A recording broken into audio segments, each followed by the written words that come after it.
Pues bueno, si queréis empezamos, que yo creo que más o menos estamos todos, sino los que vayan llegando, que se vayan sentando en las sillas estas que hay aquí alrededor.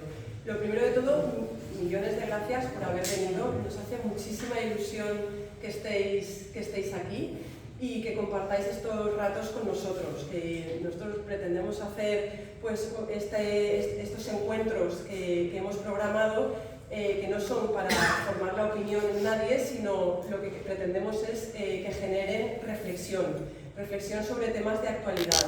Entonces hoy tenemos con nosotros a Álvaro Galera, que ha venido de Madrid, que es de la Fundación para la Ciudadanía Global, y también tenemos a Agustín. Os presento ahí un poquito a Álvaro. Álvaro tiene 40 años, es padre de 3 hijos. Estudió Derecho en la Complutense de Madrid, pero hizo 3 voluntariados, uno con niños trabajadores de Perú, otro en el CIE de Aluche y otro con gente sin hogar, que un poco le cambió la vida y la perspectiva de lo que pretendía hacer. Así que hizo un máster de cooperación internacional en la Universidad de Comillas y estuvo trabajando como abogado 3 años, 6 años en una startup. Y finalmente en la Fundación para la Ciudadanía Global desde 2020 y es militante desde Miembros UJ desde 2012. Y luego Agustín Endur pues es de origen senegalés, tiene 3 hijos y ha sido colaborador de Cáritas, pues muchos, bueno, lleva en España desde 2020, si no me equivoco. No. Desde 2000, y ha sido colaborador de Cáritas en Granada durante muchos años, que luego se extenderá más a Álvaro en la presentación. Entonces, si os parece bien, pues Álvaro se nos va a contar.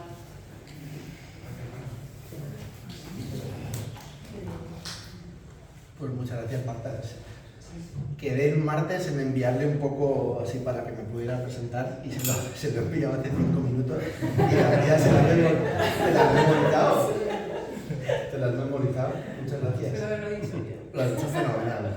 Ha hecho todo fenomenal. Solo hay una cosa que no lo has dicho mal, pero que no lo has dicho, que es que entre que trabajé en una startup que se llama actualmente coches.com y mi trabajo en la fundación desde el 2020, trabajé varios años en una ONG de cooperación internacional de la Compañía de Jesús, de los jesuitas, que se llama Entre Culturas. No sé si alguno lo puede. Está ubicada aquí en Valencia, hay una sede en el centro Arrupe.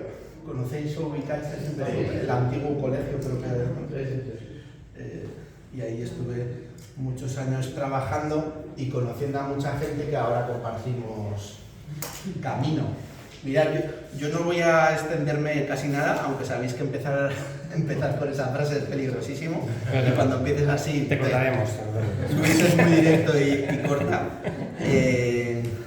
Bueno, os quería dar las gracias por venir, a Marta, Luis y a todo el equipo, lo que están empujando para ofrecer así como una propuesta diferente de punto de encuentro y que tenga que ver con la reflexión, con lo sociopolítico, con lo político directo y demás, y que eso genere gente que venga un viernes por la tarde, o sois muy educados y educadas o bastante contentos y demás, pues la verdad es que me produce mucha esperanza, la verdad. Yo creo que eso es una buena noticia para la que está cayendo en general. Y ahí me quería parar un pelín con el concepto de esperanza. La gente que sabe mucho, que yo desde luego que estoy lejos de ellos, sobre temas de comunicación sociopolítica, dicen que hay 3 grandes emociones o sentimientos que movilizan de verdad a la gente a organizarse, a moverse, incluso a lo que se dice en política, a levantar un voto, ¿no? a que la gente vote una opción y demás. Y esos 3 son el miedo, la indignación y la esperanza. Está como bastante científicamente comprobado. Y yo creo que, ¿no?, si lo escuchamos, más o menos lo compramos, ¿no? Tiene como bastante sentido y nos vienen un montón de ejemplos, cada uno con su vida, con las situaciones que viva, por suerte o por desgracia, ¿no? Ejemplos vivos de cómo se utilizan el miedo, la indignación o se promueve la esperanza en términos políticos, ¿no? En opciones políticas y demás. En la fundación para la que tengo la suerte de trabajar, que montamos en el 2020, tenemos así como un diagnóstico que os voy a compartir brevemente, que tiene muchos vasos comunicantes con también el diagnóstico del partido. No, por aclararos un poco, no es la fundación del partido, os voy a poner el ejemplo que creo que es como más conocido, no es la FAES de Por un Mundo Más Justo, ¿no? FAES es una de las fundaciones del PP que casi todo el mundo conoce y demás, sino que es una fundación que tiene unos objetivos, tiene una misión, unos valores que son cercanos a los de Por un Mundo Más Justo, pero que tiene claro que es desde la sociedad civil, Y entre varios proyectos que tenemos, uno de ellos tiene que ver con promover, impulsar, acompañar proyectos políticos, eso sí, y ahí es donde se cruza con el partido. La idea, la ilusión es que sea algo temporal, que sea una especie de empujoncito que se ayude desde la fundación al partido para que luego el partido autónomamente y demás pueda hacer vida, o sea, que no haya como una dependencia y demás, sino como dice mi suegra cubana, un empujoncito, Álvaro, dale un empujoncito. Pues ese es el empujoncito que le pretendemos dar, poniendo recursos humanos y algunos económicos. El diagnóstico que os compartía es que hay como, con el vocabulario quizá de las brechas, de las heridas, ¿no? Como grandes 4 heridas ahora mismo en la sociedad mundial, pero que se aterriza en nuestros barrios, en nuestras ciudades, en nuestros países, en nuestros continentes, ¿no? Pero a nivel, con una mirada mundial.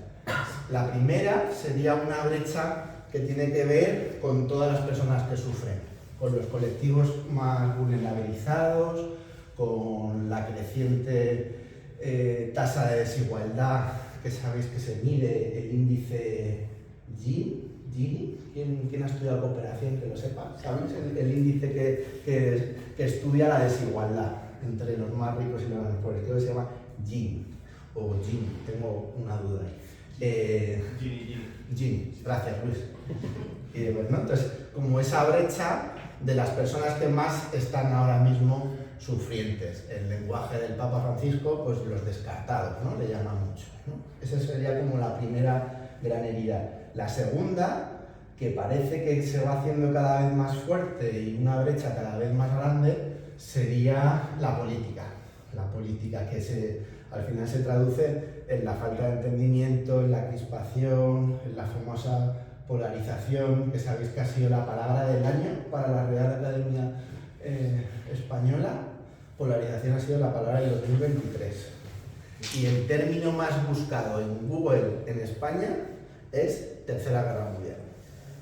Lo cual es inquietante, supongo que a todos nos inquieta, y tiene mucho que ver con esa crisis, con esa fractura, con esa brecha de lo político y de la excesiva sentimentalización, ¿no? De las ideas y de las propuestas políticas y demás. Eso nos preocupa muchísimo. Hay una tercera gran herida, una crisis que es todo lo que tenga que ver con lo ecológico, que es así como muy evidente, al ritmo que va. Nosotros ahí estamos, bueno, luego procedo a desgranar un poco eso. Y una cuarta, que esa cada vez va ganando más fuerza internamente, y es el darnos cuenta de la crisis de sentido en la que creemos que estamos, que creemos que a su vez produce o como consecuencias trae las demás crisis, ¿no? Claramente las 4 crisis, las 4 brechas están súper interconectadas y no se pueden ver de una manera aislada y analizar y comprender este diagnóstico si no se interrelacionan entre ellas. Pero esta del sentido, de los vínculos, de los lazos comunitarios, hay un amigo mío que es protestante que habla mucho de la época le llama la gran desvinculación. O sea, como buen protestante hace ahí como unos grandes titulares y porque utiliza muy bien las palabras y los términos, ¿no? Entonces habla de la gran desvinculación, de cómo paradójicamente en un mundo hiperconectado, sobre todo a través de las redes sociales y de la tecnología, estamos creando verdaderas islas y el aislamiento entre nosotros en el fondo es increciendo, ¿no? O como en un mundo especialmente sobreinformado, que no tenemos capacidad para procesar, analizar, verificar toda la información que nos llega, esto nos produce una desinformación, ¿no? Son como dos grandes paradojas, que a nosotros nos inquietan mucho y lo metemos en ese paradigma de esa crisis de sentido y demás. Todo eso en un contexto que nosotros en la Fundación, y seguro que vosotros más o menos yo creo que lo podemos compartir, a lo mejor en otros términos, pero de diagnóstico, que sería que seguramente estamos viviendo un cambio de época. Cuando se vive un cambio de época, en principio no es tan fácil ser consciente que se vive en un cambio de época, ¿no? Sino que eso es la perspectiva y los años y el mirar atrás ya sí que favorece, y los libros de historia y demás, localizar los hitos que hay en la historia. Puede ser similar a la revolución industrial, a la modernidad, a la incorporación de los hombres a todo el sistema industrial. Puede, evidentemente aquí no hay certezas, hay como estudios y interpretaciones, pero sí que parece claro que lo que se está viviendo es un cambio de fase, de hito, donde el contexto va cambiando además muy rápido, y esas 4 brechas a nuestra fundación nos retan especialmente. Como somos pocos, como somos conscientes que vamos a llegar para lo que llegamos y que ese diagnóstico es muy ambicioso, pues consideramos que iremos poquito a poquito, como el colibrí que luego nos introducirá a ese ave Agustín, haciendo lo que creemos que tenemos que hacer y, bueno, intentando poner así como los huevos en las cestas que creemos que pueden tener más impacto para cambiar cosas. Claro, habríamos con lo del término esperanza en esta cuarta crisis de lo existencial, de sentido, de la desvinculación, de la falta de creencias, quizá de la falta de trascendencia también. Hay ahí como muchas teorías, pues como que la tarde de hoy y este encuentro, aunque parezca sencillo, aunque parezcamos que no somos demasiado y demás, pues como que produce mucha esperanza, ¿no? Y yo creo que estamos en el ir como sembrando, germinando e intentando expandir que hay otra manera de hacer las cosas diferentes. Sería un poco el este. Y sobre las 3 emociones que os contaba, nosotros estamos mucho en no querer utilizar el miedo, nos da mucho miedo utilizar el miedo, nos parece francamente peligroso y por desgracia seguramente sea en política hoy día la emoción más utilizada, y ahora mismo hay un porcentaje muy importante de la población que vota por miedo. A veces somos súper conscientes y otras veces no lo somos tanto, pero yo creo que si nos paráramos a pensar y tuviéramos, yo qué sé, un día de ayuno de teléfono y de información y de tecnología y nos pusiéramos con nosotros mismos, es posible que cayéramos en la cuenta del peso que tiene el miedo en un montón de decisiones nuestras y en concreta en la política. Es como muy importante. Estamos en obviar el miedo y a cambio intentar transformar, coger esa indignación, esa estupefacción que hay, ¿no? en la sociedad ahora mismo ante esas crisis que os he contado, esas 4, y con mucha fuerza la política, El otro día Agustín y yo tuvimos la suerte de estar en el Congreso de los Diputados, con lo de la ILP. Ahora lo va a contar Agustín. Pero a mí, no lo hemos comentado, Agus, me llamó mucho la atención. Estábamos en la tribuna invitados en la votación y estuvimos toda la sesión desde las 3 de la tarde hasta las 9 de la noche. me impresionó mucho el cacareo que había. O sea, nosotros llegamos, además la tribuna se tiene que portar muy bien, te piden que no hagas gestos, que hables muy bajito, no puedes montar ninguna manifestación de ningún tipo. Esa noche jugaba el Real Madrid contra el Manchester City y la ira, y yo sabía que íbamos a acabar a las 1000, metí mi bufanda en mi mochila y eso fue toda una tragedia porque pensaban que a lo mejor la sacaba y la montaba. Había como mucha tensión en la, ¿sabes? De los bedeles y demás, había mucha tensión para que no hiciéramos cualquier cosa.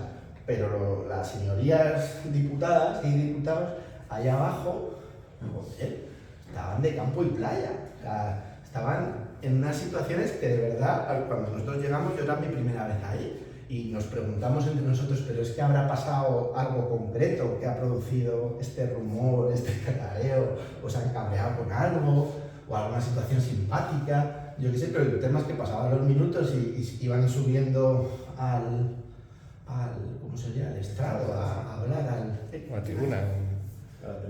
A la tribuna, bueno, sí, a la tribuna de oradores, ¿no? A la tribuna de oradores diferentes y de diferentes signos políticos, ¿verdad? Y es que era exactamente igual y el sistema se veía igual y además se notaba que estaba muy normalizado, porque entre ellos no había miradas de, oye tío, cállate un poco, tal, no había nada de eso, había absoluta normalidad. Entonces, muchos daban la vuelta con los sillones de detrás de charleta, tal, y de repente todo el mundo ahí con el móvil, por supuesto, haciendo sus cosas, no hacían ni puñetero caso de lo que se trataba, tenía pinta que estaba ya pactado y ellos sabían lo que iban a votar y estaban ya a otra cosa, pero hubiera o no hubiera un sentido más chungo o menos chungo, una respuesta al comportamiento de estos diputados, a mí me llamó mucho la atención como la falta de respeto y de decoro en un sitio que ya en sí mismo es como muy imponente, que está lleno de historia y que te debería de producir como cierta responsabilidad estar ahí representando a la ciudadanía, sobre todo, ¿no? Entonces,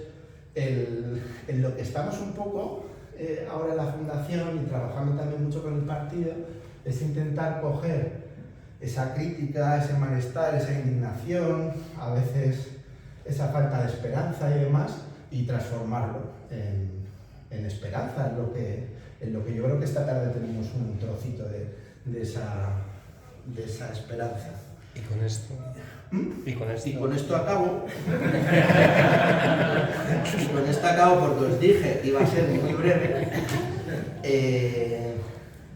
Diciendo simplemente para que acabéis de ubicar, además aquí hay alguna conversación que me gustaría tener con algunos de vosotros.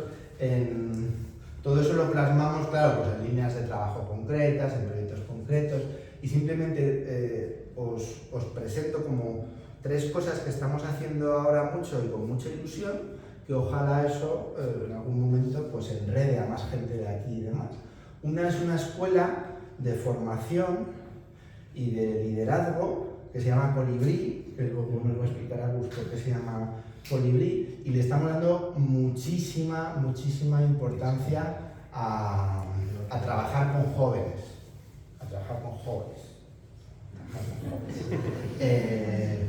Haciendo alianzas con otras instituciones y demás, e intentando escuchar y comprender la desafección brutal que ahora mismo hay con la política desde la gente más joven, y de todas las edades, pero es verdad que en los jóvenes los datos son impresionantes y es normal que lo sea, ¿no? E intentando pues darle como una vuelta a eso. Agus os va a contar la ILP seguro, que estamos muy contentos, donde había ese cacareo, ¿no? En el fondo era para una buena noticia, que era votar, que siguieran los trámites parlamentarios. Y lo último ya y demás es un centro de estudios que se llama Robin, que está muy incipiente, pero que tiene el objetivo de generar pensamiento crítico. Y eso nos parece como especialmente crítico en el momento en el que estamos y en el diagnóstico que hacemos. Porque entre la polarización, la sobreinformación, que a su vez es desinformación, y el sentimentalismo que hay, y las modas que hay, también ideológicas y con mucho dinero detrás, y mucho lobby, y muchos negocios detrás, aparentemente cosas buenas y luego habría que verlas, creemos con firmeza que hay que promover espacios como el que están intentando promover la gente de la sede de aquí de Valencia, para que con mucha libertad y con datos, con rigor, con análisis, no tanto con percepciones o sentimientos, vayamos como analizando las cosas e intentándoles dar respuesta. Doy paso al importante de la tarde, que es Agustín Endur. Ya la ha presentado un poquito Marta. Sí, o sea, yo simplemente quiero destacar lo que a mí me dice Agustín, ¿vale? Que ojalá eso pues lo captéis esta tarde o en otro momento de vuestra vida. Agustín es una persona tremendamente sencilla y humilde, que va caminando humildemente por la vida, que vino hace ya más de 20 años pasando por Portugal y luego llegó a España. Tiene una historia de migración muy potente, que al pobre le pedimos muchas veces que hable de ella y que haga ahí cierto exhibicionismo. Una persona muy discreta y muy tímida, que no le es fácil ponerse delante de la gente a hablar, y menos de cosas así como tan fuertes y tan suyas de su vida, pero que tiene muy claro que tiene una misión y un mandato en la vida, que es intentar que gente que está igual de jodida, perdón por la palabra, que lo estuvo él, deje el estado. Y claro, eso con su historia de vida pues es una bomba de relojería que tiene mucha fuerza, que además en los últimos tiempos está cogiendo mucha fuerza, valga la redundancia. Ayer me decía, con toda su medio empanada, medio humildad, pues me ha entrevistado una tal, en un nacero, ¿quién era esta? Una tal Julia. Pero aún no será Julia Otero, que es una reina de la radio desde hace 250. Sí, esa Julia Otero. Un buen rato estuvimos hablando. Joder, Aún, que no te lo tienes que creer, pero por lo menos date cuenta de la trascendencia que te ha entrevistado Julia Otero a las 5 de la tarde, ¿no? Hace poco recibió un premio precioso, que para el mundo inglés es un premio pues como que se lleva como muy a gala, que es el premio Carisma de Confer, que no se lo dan a cualquiera y demás. Y el otro día en el Congreso de Diputados, después de todo el cacareo, la votación a favor y tal, le hicieron un homenaje. El tío le costaba levantarse a saludar porque le daba verdadera vergüenza y sobre todo, y con eso acabo, no se siente él protagonista del tema. Él se ve como un instrumento, como una herramienta, y la ha tocado. Y entonces, pues si le toca hablar con Julia Otero, si le toca venir aquí, o si le toca lo que toca, lo hará porque asume esa responsabilidad. Pero no porque sea cojonudo, ni porque se la haya currado, ni porque sea una maravilla de tío, que para mí lo es, y ojalá le disfrutéis.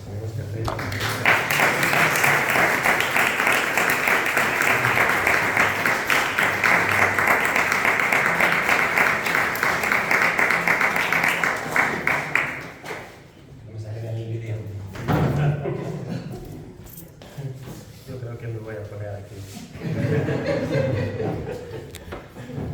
Muchísimas gracias, Álvaro. Muchísimas gracias por acudir. El protagonista no soy yo ni de coña. Sois vosotros que habéis organizado este encuentro, que espero que va a ser muy enriquecedora, porque al final de eso se trata. De hecho, no me voy a alargar como Álvaro, porque considero que siempre las preguntas, las aportaciones, el diálogo, siempre es más enriquecedor, porque si no, yo me puedo enrollar y salir completamente del tema y ir a los cielos de Úbeda y volver. Así que, pero estoy muy contento, estoy muy contento con esa gira que me han encomendado, la Fundación para la Ciudadanía Global, y me siento muy afortunado, porque en el momento que nos toca de hoy, hablar de la política del encuentro, para mí es un privilegio, porque es un camino donde nunca deberíamos de salir, porque de eso justamente se trata la política.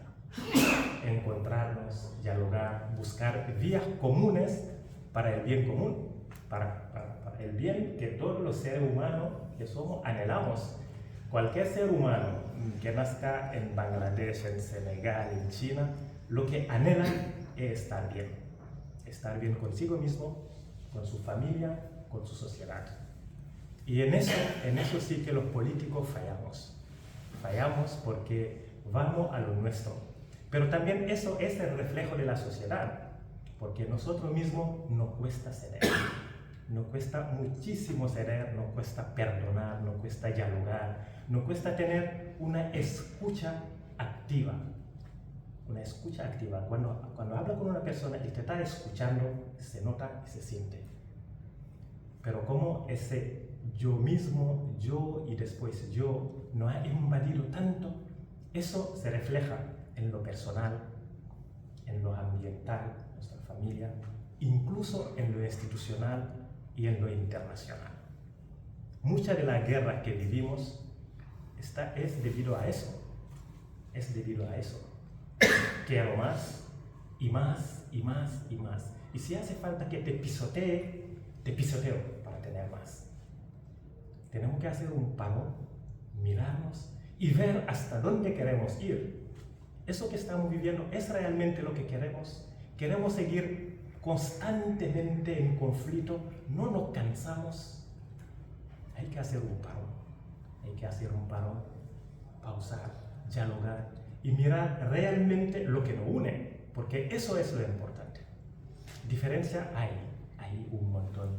Por eso en el partido es eso que tenemos en el ADN de dialogar, lo llevamos a rajatabla. Difícilmente no escuchará criticar al PP, al PSOE, incluso a Vox, porque consideramos que cualquier grupo social, cualquier ideología, cualquier partido político puede tener el sentido del bien. El sentido del bien, el sentido de la buena política, el sentido del bien común no es monopolio de nadie. De nadie, es nuestro. Y tenemos que velar para que eso nadie se lo apropie. Porque es una riqueza que tenemos y tenemos que trabajar y velar en ello. Y ahí estamos. Por eso extraño a mucha gente que la ILP pueda llegar donde ha llegado. Y yo creo que la ILP, sí, luego les explico. ¿Qué es la ILP? La ILP es Iniciativa Legislativa Popular. Es un mecanismo que tiene la sociedad civil para obligar, entre comillas, a los diputados a discutir y a hablar de cierto tema y votar una ley respecto a ese tema. Entonces, en el partido lo hicimos y nació de una forma muy sencilla. Y sí, es verdad que, bueno, es lo que comentaba Álvaro, ¿no? Las ovaciones, no sé qué, pero el verdadero arquitecto fue Jorge Serrano. Fue Jorge, que es el candidato nuestro a la europea. Porque el tío es un crack, muy organizado, y sabía realmente dónde teníamos que tocar. Y lo hizo con una muy buena metodología y pudimos llegar. ¿Por qué lo cuento? Igual esa ILP, si hubiera salido de un grupo de izquierda, no lo vota la derecha. Si hubiera salido de un grupo, porque cualquier cosa que proponga uno o otro, automáticamente, sin mirar el bien que eso puede aportar a la sociedad, lo rechazan automáticamente. Y eso no tiene sentido ninguno.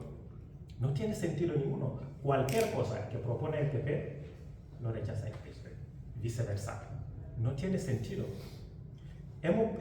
Yo creo que lo que hemos hecho ha sido historia. Ha sido historia.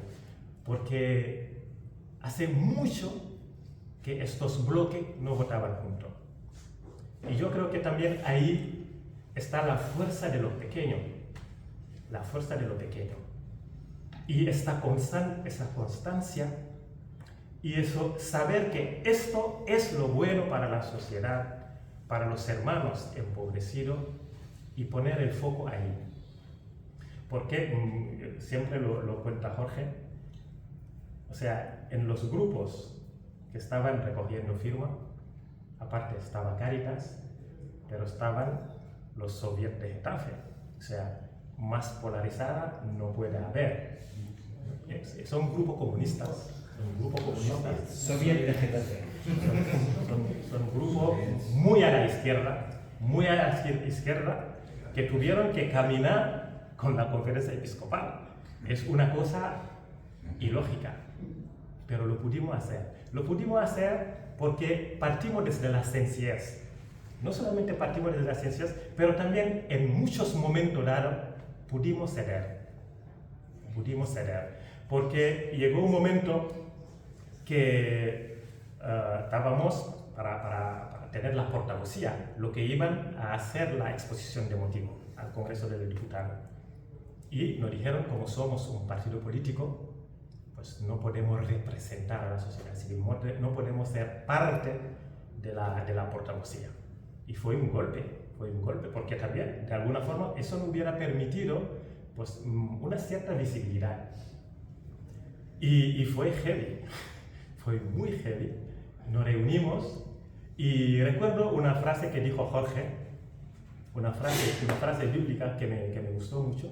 Dice, ¿te acuerdas cuando las dos madres se fueron a Salomón a llevar un bebé, peleando, uno diciendo que es mío, la otra que no, que tal?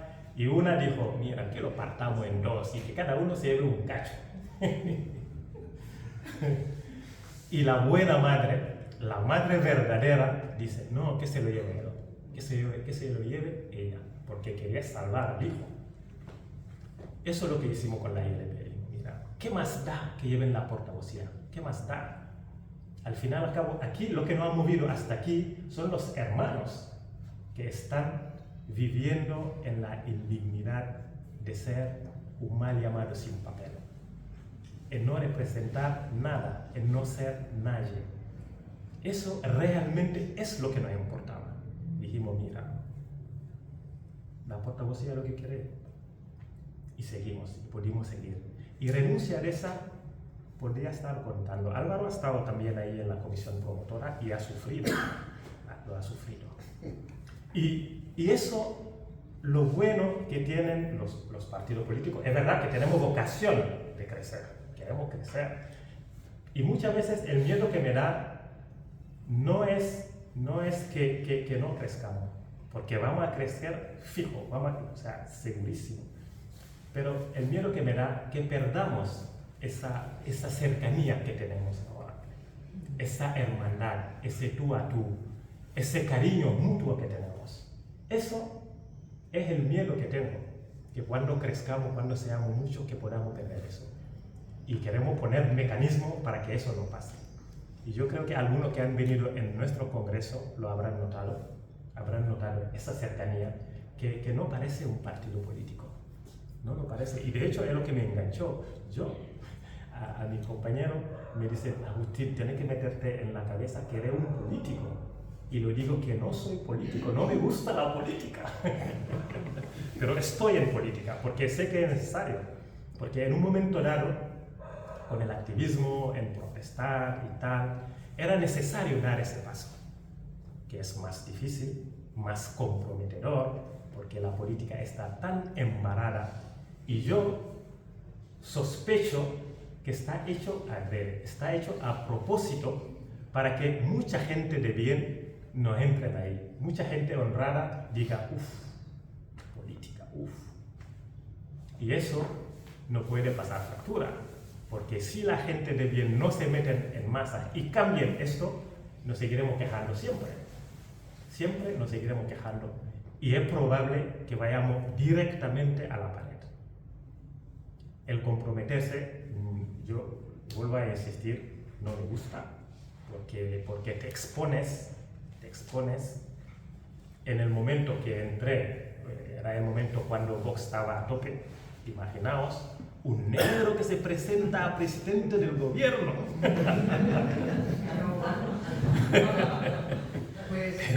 Y me decían, ¿y por qué no te vas a tu tierra? De todo. Pero era necesario por una cosa muy importante. Lo que llevamos aquí mucho tiempo y que ya tenemos migrantes de segunda generación que no han pedido nacer aquí, que son uno más, han nacido, han crecido aquí, y esto es su tierra. Necesitan tener referentes en todos los ámbitos. En los campos tienen referente, En la limpieza también. Necesitan referente en el mundo empresarial, en el mundo político, en todos los sectores, para que sigan siendo uno más. ¿Y por qué insisto en eso? Tenemos que evitar como sociedad española caer en la misma trampa que cayó Francia, marginando a los migrantes, dejándolos en guetos. Cualquier chispa, los chavales que no se sienten ni francés, ni de su país, ni de ningún lado, cualquier chispa salen a quemar coches. Salen a sacar esa rabia. Yo, que no he pedido nacer aquí, no lo he pedido, pero aquí he nacido. Esa gente, estos jóvenes, los tenemos no solamente ponerles referentes, pero también acompañarles en esos procesos, porque muchas veces se sienten perdidos. Muchas veces se sienten muy perdidos. Y tenemos aquí en España esa suerte o esa oportunidad de tener a Francia y poder aprender de sus logros y de sus errores. Y logros tienen mucho, pero errores también ha cometido. Ya en España estamos en la segunda generación. En Francia igual la cuarta o la quinta. Y esa segunda generación nuestra, si no la acompañamos bien, puede ser problemática. Puede ser problemática. Y entre todo, tenemos que ir empujando. Como el partido, o sea, siempre digo que no hemos esperado estar en las instituciones para incidir políticamente. Porque lo hicimos en el 17 era, ¿no? Si me equivoco, me corrige Álvaro, con los refugiados sirios. Montamos, entonces teníamos una representación en la Unión Europea, pudimos montar ahí un tinglado fuerte para que esa acogida que estaba pactada con los Estados europeos se respete. Y montamos ahí una gorda. Pero también con los niños de Melilla, que no estaban escolarizados, porque no tenían papeles. Ese derecho tan básico que tienen todos nuestros hijos, esos chavales no lo tenían. También la volvemos a montar para que puedan estar escolarizados, porque consideramos que un niño sin escolarizar es una gran oportunidad que perdemos todo como sociedad humana. Y os voy a poner un pequeño ejemplo. Imaginaos un chaval de Senegal que está ahí en su aldea lavando en su río su ropa y tal, sin tener la oportunidad de estudiar. ¿Quién sabe si ese chaval, el coeficiente intelectual que tiene, es el único que puede desarrollar la vacuna del cáncer o de cualquier enfermedad? ¿Quién sabe? Esa niña, si no tiene esa oportunidad de estudiar, perdemos todo como sociedad humana. Por eso era importante luchar por aquello. Pero también lo hicimos con la ILP, con los inmigrantes sin papeles, lo que he empezado antes. Por eso siempre digo, por eso llevo el colibrí. El colibrí me ha dicho Luis, o lo cuento o nunca me vuelva a invitar en Valencia. Y como yo quiero volver, os lo voy a contar. Era un incendio bestial en la selva. Yo creo que era en la selva de Ecuador, me parece a mí. Y todos los animales salieron corriendo. Salieron pitando, cada uno por un lado, porque aquello era insoportable. Y de repente aparece un pajarito yendo del lago al incendio y del incendio al lago, y llevando en su piquito una gotita. Venía, iba y venía, iba y venía. Y de repente se paran los animales. ¿Pero qué hace, colibrí? ¿Pero tú estás loco que te va a quemar? ¿Qué hace? ¿Estás loco? El colibrí sin caso, iba y venía. Y de repente se para y le dice, yo hago lo que me toca hacer. Hago lo que me toca hacer, voy a apagar el fuego. ¿Qué? Pero colibrí, con una gotita, hago con mucha firmeza, hago lo que me toca hacer. Y luego se avergonzó el elefante, se avergonzó, empezó a animar el hombro, luego los otros animales, poco a poco, y juntando toda su fuerza, pudieron al final apagar el incendio. ¿Por qué solo contar esa historia? Esa historia es auténtica, es la mismísima historia del partido político por el mundo más justo. Pequeñito, pero hacemos lo que nos toca hacer, sin importarnos si crecemos mañana, pasado, hacemos lo que nos toca hacer, gotito a gotita. Que igual se rimarán algún elefante, igual aquí en la sala hay algún elefante que hoy mismo se va a animar, eso espero. Y no me voy a enredar mucho para dejar un pequeño rato para dialogar, preguntar y aportar. Así que muchas gracias.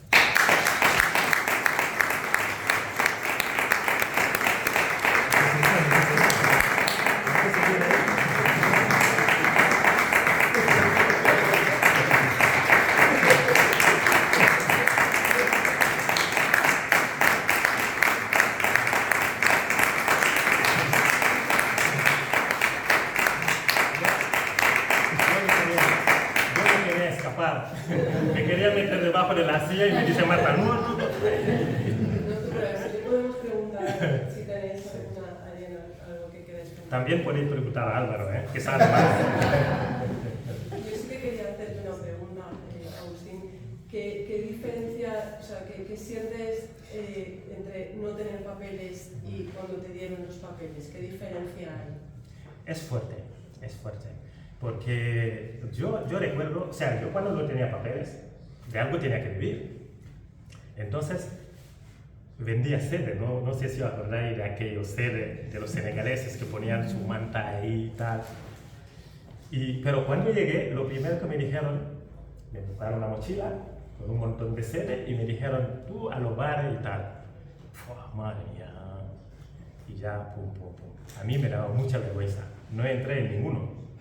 Y llega la noche y llego a casa y digo, madre mía, qué rácanos son los españoles. No me han comprado ni una. Y no le había propuesto a nadie.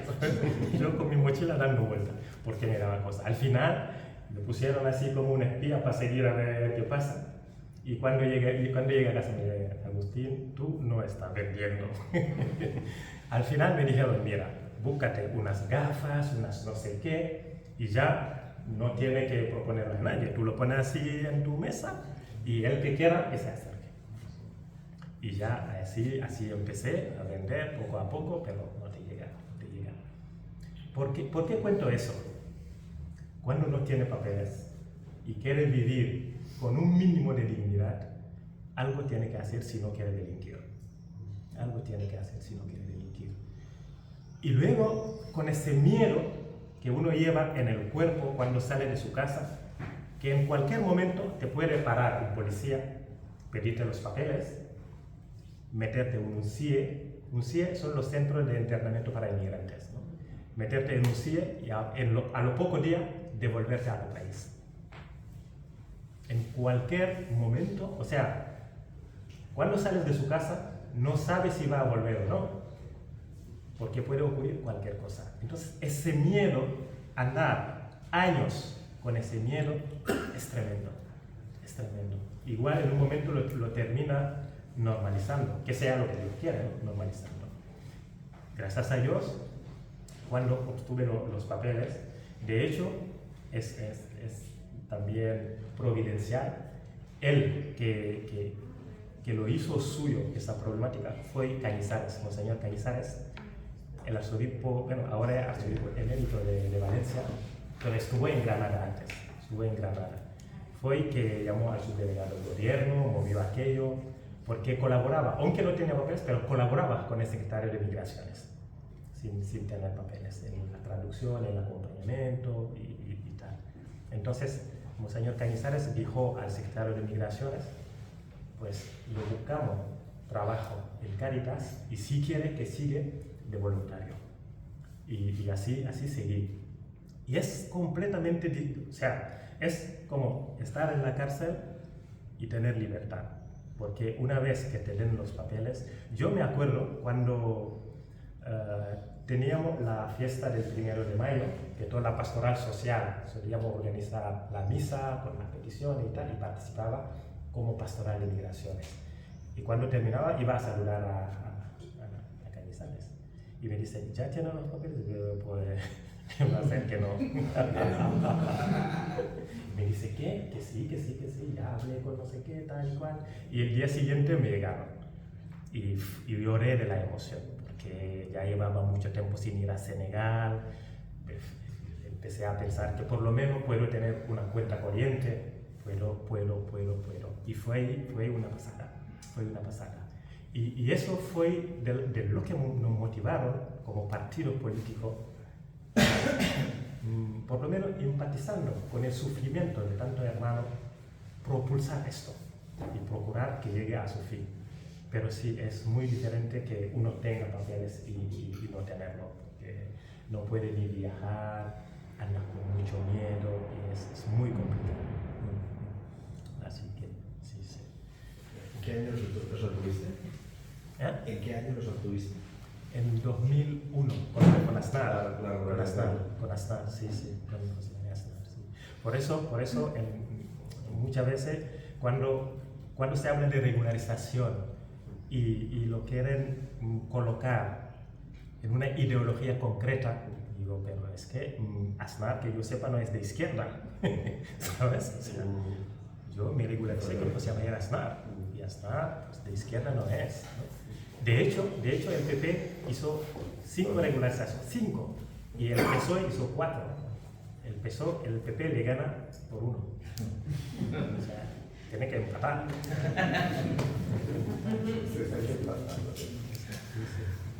¿Qué compromiso tiene el partido para solucionar problemas como tu país, que tuviste que irte, para que no tenga que salir o salga el que quiera con esa regulación? En el partido, en lo que abogamos siempre es el derecho a no tener que emigrar. Ese tener es muy importante, porque el migrar es un derecho universal. De hecho, el ser humano se ha movido siempre, lo ha hecho siempre. O sea, tenemos fronteras, tenemos legislaciones que hay que respetar y tal, pero el ser humano siempre se ha movido. Nosotros pensamos que en el tema migratorio tiene que tener 3 fases, o sea, 3 actuaciones importantes. De origen, cambiar el tema de la cooperación, porque ahí algo falla. La forma de obtención de visado también hay que revisarlo, porque si una persona tiene facilidad para obtener un visado, no se juega la vida en la ruleta rusa. Entonces, ahí hay que trabajar, y luego también trabajar con la sociedad civil y los políticos para el tema de sensibilización y tal. Para nosotros es fundamental. Pero también en el tránsito, corredores, hay que crear corredores humanitarios para que se evite las violaciones, los maltratos, los asesinatos, los robos. Es una barbaridad. Hay que tener corredores humanitarios y apoyados y sostenidos por gobiernos de la Unión Europea, trabajando siempre con los estados. Porque en esa materia, desgraciadamente, lo que se hace lo que hace la Unión Europea es externalizar las fronteras. Y cuando se externalizan las fronteras a base de corrupción, y eso sí que hay que evitarlo. En origen, en tránsito y cuando llegan. Cuando llegan, cualquier persona tiene derecho a vivir en dignidad, acogida, acompañamiento, esas cosas que en muchos países pobres se hace de forma natural. Parece mentira, ¿eh? Se hace de forma natural. Senegal, en los años 66, con las guerras de liberación de Guinea-Bissau, de Cabo Verde, Senegal recibió una ola de migración que no te pueden imaginar. Pero, o sea, ni siquiera se leía en las noticias, porque se acogieron con tanta naturalidad que solamente hoy por hoy le puede reconocer por el apellido. Hubo un momento que había más caboverdianos viviendo en Dakar que en su propia capital. Y se acogió con mucha naturalidad, Yo no digo que Europa haga eso, no, ni lo pretendo, porque, insisto, el derecho a no tener que emigrar prevalece siempre, siempre. Nadie, para su sano juicio, quiere dejar su familia, su madre, sus amigos y tirarse a la aventura. Y sobre todo, jugándote la vida a la ruleta rusa. Pero, te digo más, el instinto de supervivencia supera todo lo miedo que uno pueda tener. Totalmente. Es por puro instinto de supervivencia. Vale, pero yo lo que te estoy diciendo, que estoy en todo, o sea, el ser humano es libre, debería ser libre, poder emigrar y tal.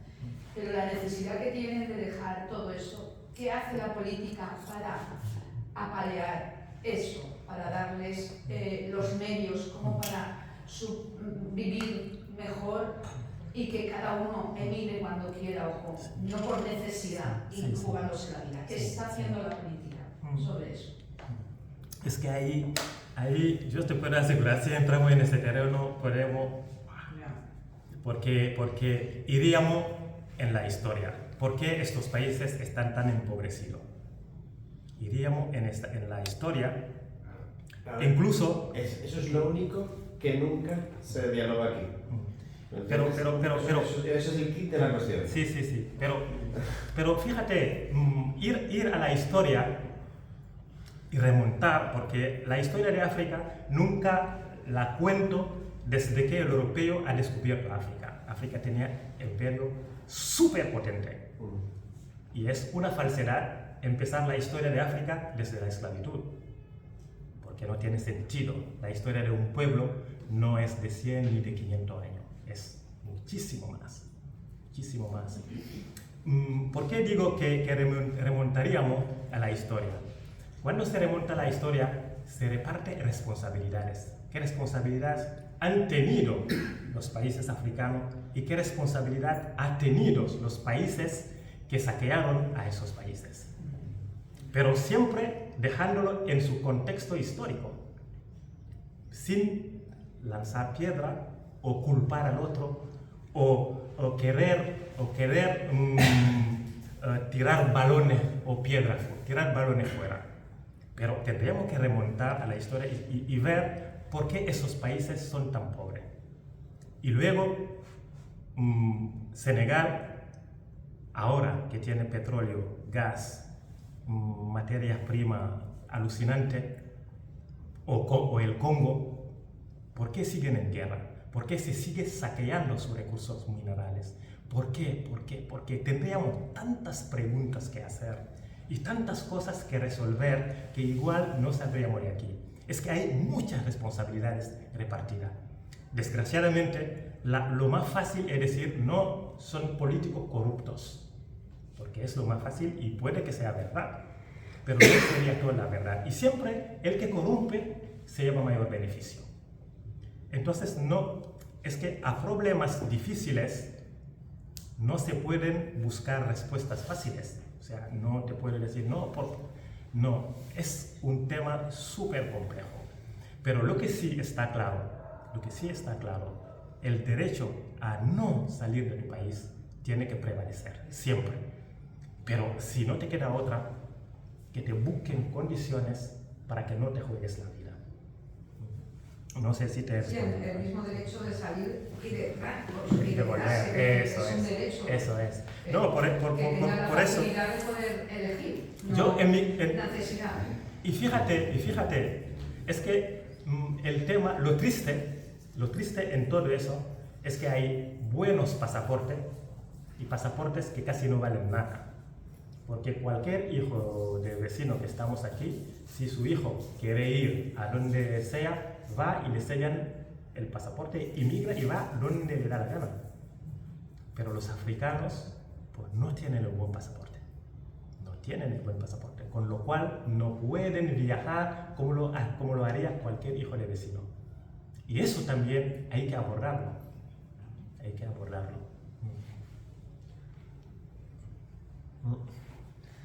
Pero podéis preguntar a Álvaro también, ¿eh? Por eso ha venido de Madrid. Quería que nos contaras un poco, Pues muchas veces se dice que, bueno, pues si está ilegal, pues se le devuelve a su país. Cuando a una persona que ha venido con lo que le ha costado venir se le devuelve a su país, ¿qué siente? O sea, ¿qué supone para esa persona? Un drama muy fuerte, muy fuerte. Ha habido suicidio, gente que se ha vuelto loco porque te lo ha jugado todo, al nivel económico, al nivel social, y te ha ido. Te ha tirado a lo mejor 5 años cruzando desiertos y tal, y te devuelven mucho, no se atreven ni a llegar a su casa, por no ser un fracasado social. Es un drama, es un drama. Y desgraciadamente es un tema que nadie contempla, ni en origen, ni lo que te devuelven. Nadie lo te han dejado en manos de Dios y ahí lo tiene, ¿no?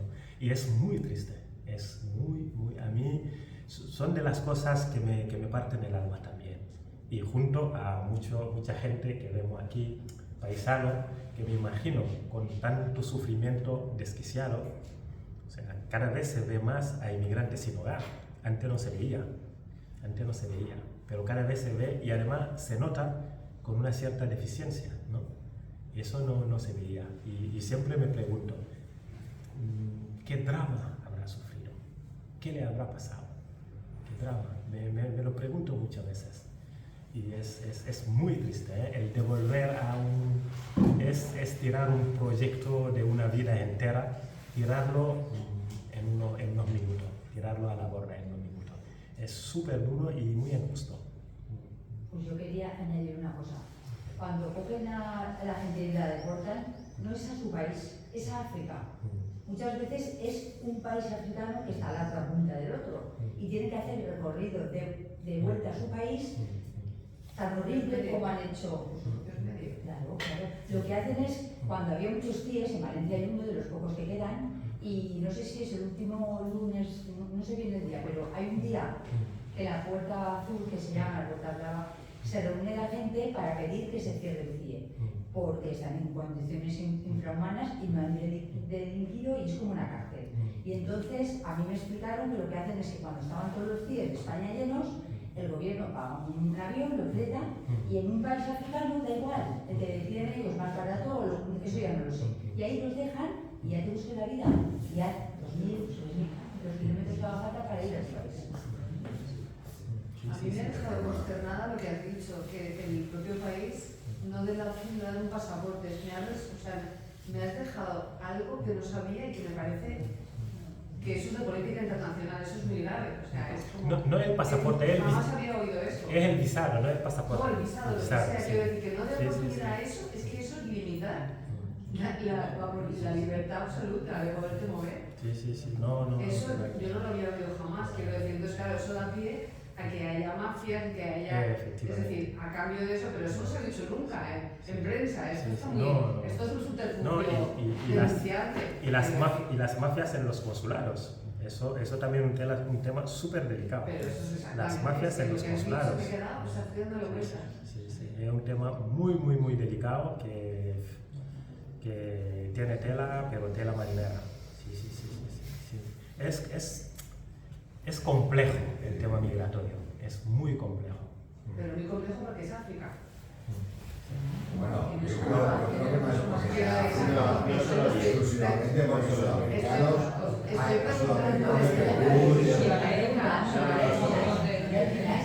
Se va a liar.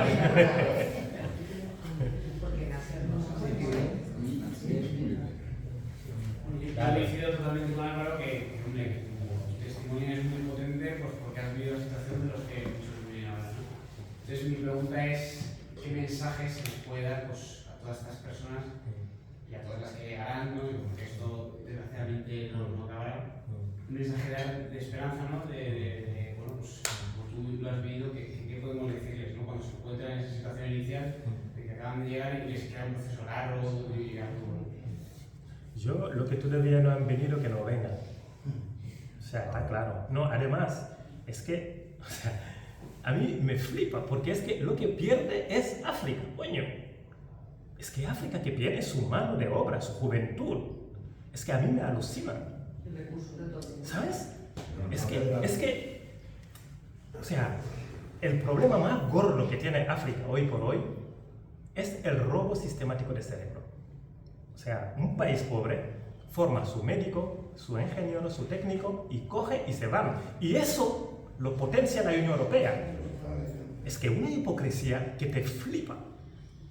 Es que potencia la migración selectiva, porque eso lo copió de Canadá, lo copió y yo me acuerdo en el año 2007, Frattini, que era el secretario de la Seguridad de la Unión Europea, decía que la Unión Europea, para competir con los países emergentes, necesita de esos cerebros. Es que lo quiere robar. Pero ¿sabe lo que cuesta formar un médico? ¿Sabe lo que cuesta formar un médico? Es que hay más médicos nigerianos ejerciendo en Inglaterra que en Nigeria. Pero es una barbaridad. Pero eso ya pasa. Está pasando en España. En España lo está empezando a entender. Porque no se quiere volver a su país. Sí. El que se gasta dinero es el país donde van a estudiar, se gasta dinero para darle la educación y sin embargo luego se quedan y no se van a su país. O sea, que el problema es para África. Que puede ser el drama, pueden tener mucho impacto políticos de allí, los políticos africanos. Pero, a ver, ¿qué hace? El problema es, ¿qué hace con la libertad de esa persona? ¿Qué hace con la libertad de esta persona? Es verdad que hay programas que te medio obligan a, si te fugas, pagar lo que se ha invertido en ti. Hay ciertos países que están haciendo sus programas y tal y tal. Pero el drama que supone a África, que su juventud se vaya, que su cerebro se vaya, es bestial. Es bestial. Yo no quiero que vengan. Yo lo que quiero, porque es que ningún país ha desarrollado a otro. Un país se desarrolla a sí mismo. Ningún país. Podemos hablar de cooperación, todo lo que quiera. Acompañamiento, sí. Pero un país se desarrolla por sus hijos. Un país se desarrolla por sus hijos. Y es así. Podemos... Por ejemplo, tú te formas, tú tienes la opción de volver a tu país y poder hacer algo. ¿El qué? Tú formado, Sí. tienes una formación. Sí. Vale, tú quiero decir, si volviendo a tu país tienes capacidad para darte y crear algo, tampoco te dejan. Yo es que me formé aquí. Tú te formas aquí, pero imagínate que uno se forma fuera, se forma porque es una segunda generación. Si quisiera volver, le dan opción, tampoco le harían opción. ¿Tú crees que le dan opción? Es que Es como viendo algo, ¿no? depende. Ha habido gente que... Tengo un hermano que ha estudiado y que ha vuelto y que está dando clases en la universidad y le va muy bien. Al principio todo el mundo le decía que estaba loco perdido. Todo el mundo está loco perdido, cómo puede volver, tal y cual. Pero volvió y está dando clase. Y le va bien. Pero yo creo que ese sentido patriótico, entre comillas, no todo el mundo lo tenemos. Suele primar esa libertad que tenemos, ¿no? De ir donde de movernos, de ir y de formar familia donde queremos. Es una libertad básica, es un derecho básico. Una pregunta, entonces, los médicos que se forman, te has referido que se forman en África y se vienen aquí. Sí. O sea, que ahí se pueden formar y los que están allí no Son les dicen que se queden. África tiene universidades también, ¿eh? Por eso, no he dicho adrede, porque me he dado cuenta que había gente que lo ha entendido un poco al revés, como que se había formado aquí y no volvían. No, se han formado ahí y se vienen. Porque se le otorga un visado especial, lo que se llama la tarjeta azul, se le da todas las facilidades.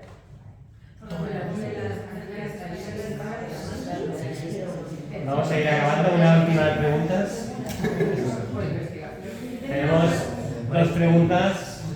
Dale, Maite. Dale, Maite. Bárbaro. Vamos. Porque estoy viendo el eslogan del fin de la pobreza en el mundo solamente sin política. Has empezado hablando de esperanza como emoción para mover el voto y me gustaría saber cuál sería el eslogan para esa decisión, cuál sería.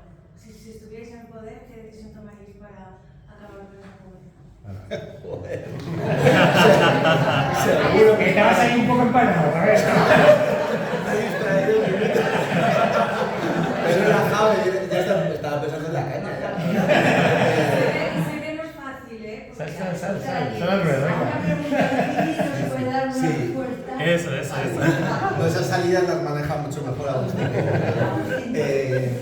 Bueno, yo solamente, sí, yo me remonto a cuando se crea el partido, que se crea en el 2004 con una resaca, larga la resaca, porque esto pasó en los 90, que seguro que muchos recordáis, del tema del 07.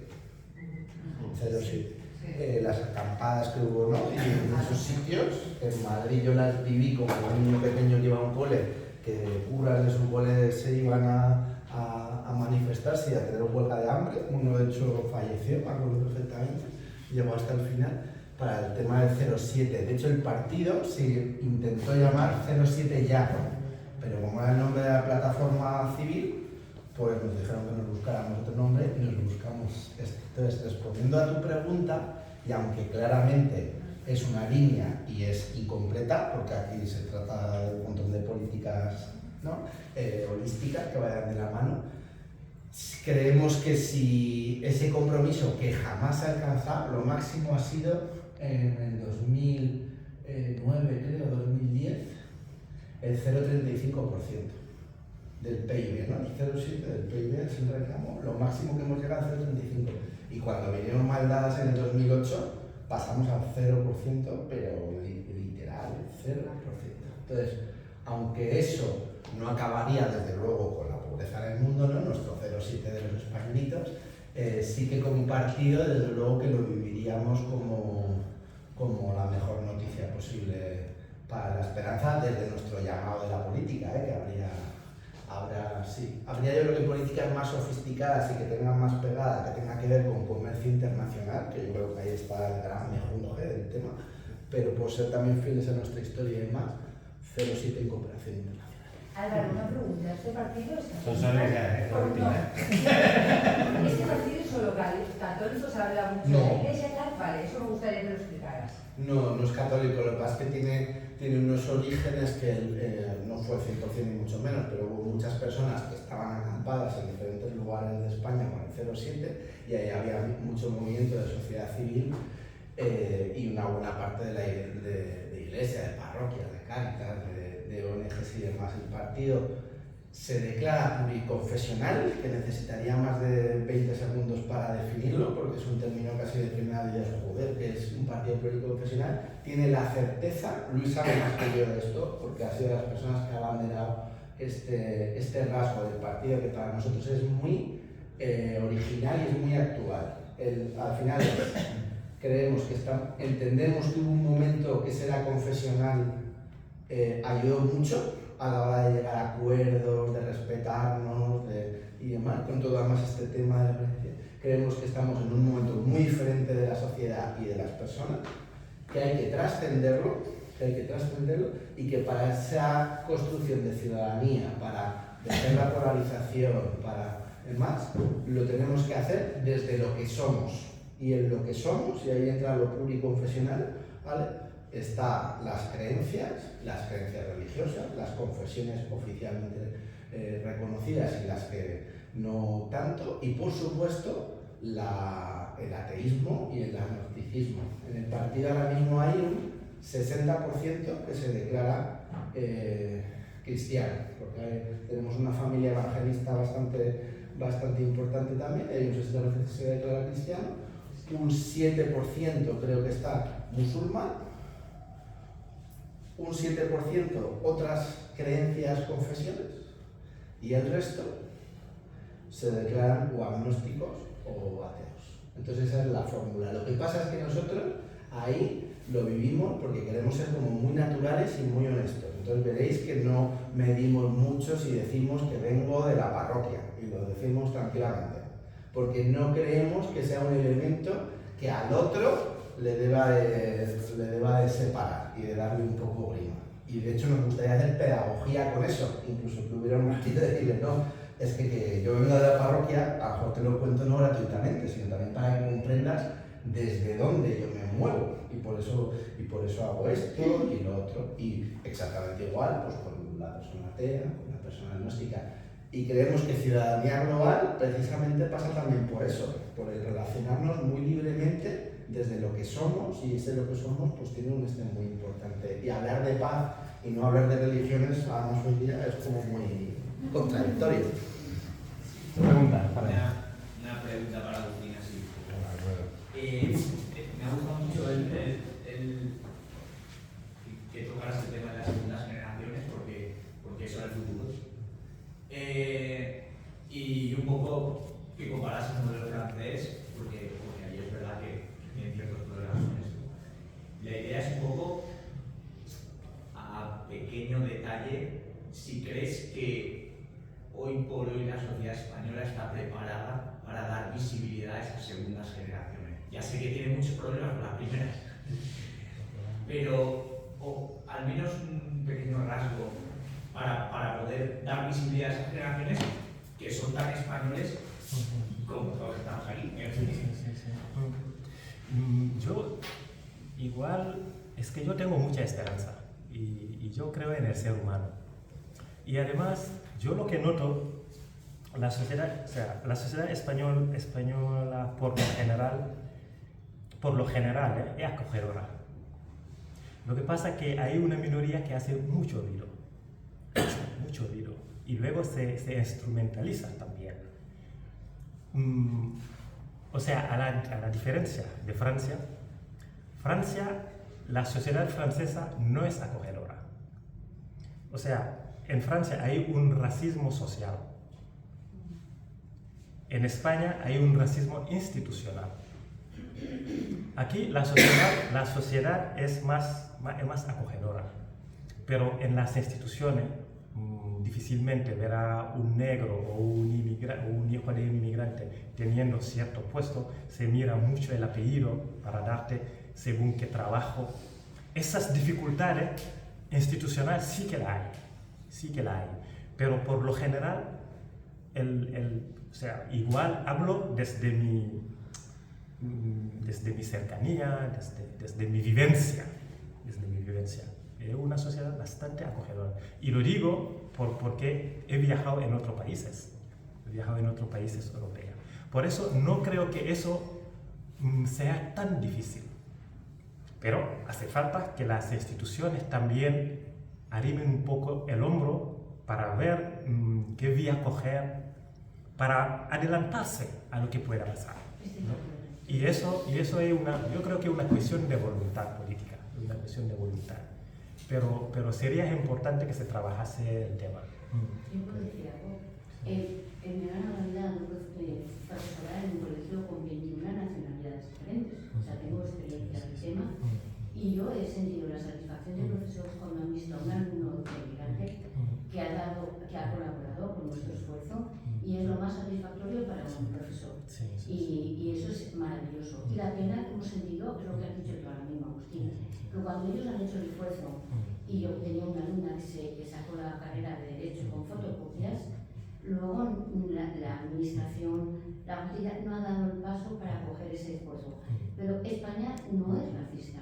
Cuando vemos que los niños del instituto que tenemos enfrente de casa, Pepe y yo, que son todos sudamericanos, y vemos a los niños que se esfuerzan en estudiar, nos alegramos mucho. Ahora, cuando vemos a una como ayer, toda despegada y chillando como una loca, y dices, Dios mío santísimo, ¿cómo no le ponen freno? Como a otro cualquiera. Pero el corazón de los españoles no es racista, a pesar de lo que diga, como este jugador del Real Madrid. Yo muchas veces... Pues eso. Yo muchas veces hago una diferencia. Hay gente que es por desconocimiento, hay muchas personas es por miedo a lo diferente, porque no podemos amar lo que no conocemos. Hay mucho miedo a lo diferente, a lo desconocido y tal y cual, eso lo hay mucho. Luego hay una pequeña minoría que tiene mucha mala leche. Y esa pequeña minoría, si no me odia porque soy negro o inmigrante, igual odiará al otro porque es homosexual o porque es alto o bajo. Pero el caso es sacar esa rabia que tiene. Son muy pocos, pero hacen un ruido que flipas. Pero son pocos. Los otros se puede trabajar, incluso se puede hasta entender. Y esa gente, yo conozco personas que al principio teníamos una distancia gorda. Y luego cuando te vayan conociendo, esa barrera van cayendo. Y eso es una experimental, ¿no? Pero luego, esa pequeña minoría de la que hablo, esa gente, yo creo que cambiar va a ser muy difícil que cambien, porque son gente que tienen mucho odio metido, y si no hubiera inmigrante, pues a lo mejor su odio le llevarían a otras personas. Agustín, me gustaría que acabaras, llevas una sudadera como un colibrí, has contado la historia del colibrí, cada uno tiene que hacer lo que tiene que hacer. Eso. Me gustaría que acabas diciéndonos si nosotros podemos ser cada uno un colibrí, o si cada uno de aquí puede...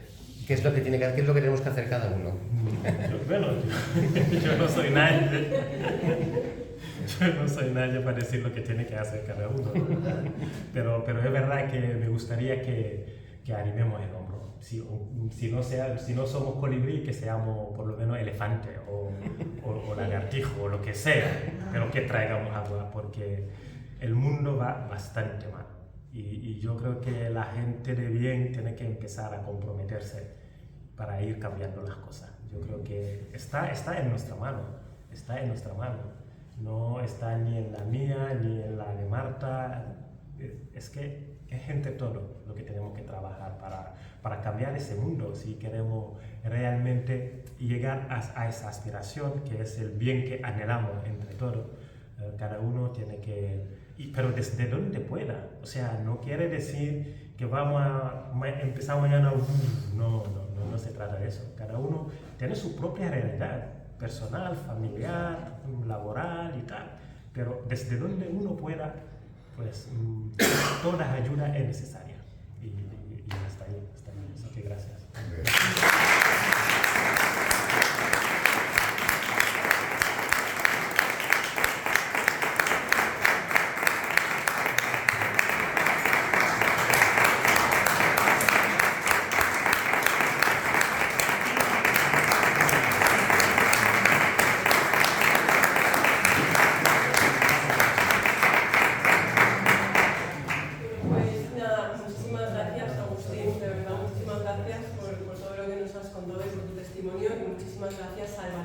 Y ya para finalizar, yo os quería contar dos cositas de MMasJ, ¿vale? Nosotros estamos en Valencia, somos muy pocos, o sea, somos una panda de motivados, pero somos muy pocos, así que nos hace falta toda la ayuda posible y toda la gente que nos quiera acompañar en esta aventura, que es muy interesante, muy motivadora. Entonces, nosotros nos reunimos realmente cada 15 días y además es por videollamada, así que eso, y una hora que además la marcamos, y es una hora de 9:30 a 10:30 y de ahí no nos movemos.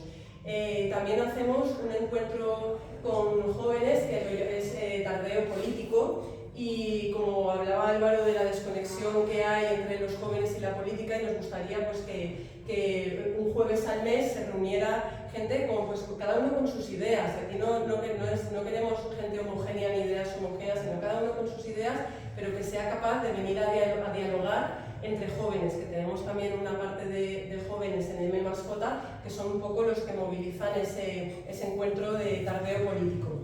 Y luego estos encuentros que estamos haciendo, que estuvo Jorge Serrano hace un mes, han venido Agustín y Álvaro, y dentro de un mes, creo que es 29 de mayo, 24, viene Enrique Lluc, que es profesor del CEU, que nos va a hablar sobre el economicismo y que también va a ser una charla muy interesante, y os animamos a todos a venir. Y luego hemos dejado carteles, ahí detrás, y luego a la salida tenéis unos carteles que en lo que buscáis a Wally, ¿vale? Ahí entre la gente que hay en la foto hay un QR, y si alguien tiene la necesidad imperiosa de afiliarse, le da el QR y se afilia. Y nada, así que gracias, y os esperamos dentro de un mes en la próxima.